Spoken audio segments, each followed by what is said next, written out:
ভূতকুড়িতে খনন কার্য করার সময় পাওয়া গেছে হাজার বছর পুরনো রহস্যময়ী এক পাত্র।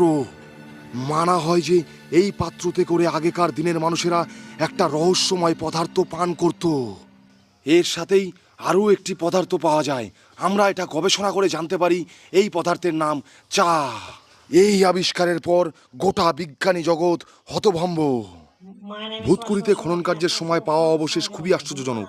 মানা হয় যে বন মানুষেরা এই পাত্রতে করে একটা পদার্থ সেবন করত, যেটা চা নামে পরিচিত। বন মানুষেরা এই পদার্থ 3 টাইম 4 টাইম করে সেবন করত।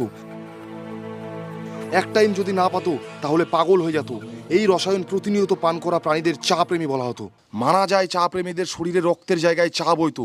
আমরা রিসার্চ করে জানতে পারি যে 2025 সালের মে জুন মাসের দিকে হঠাৎ করে এই রসায়নের প্রতি একজন বন মানুষের টান বেড়ে যায়।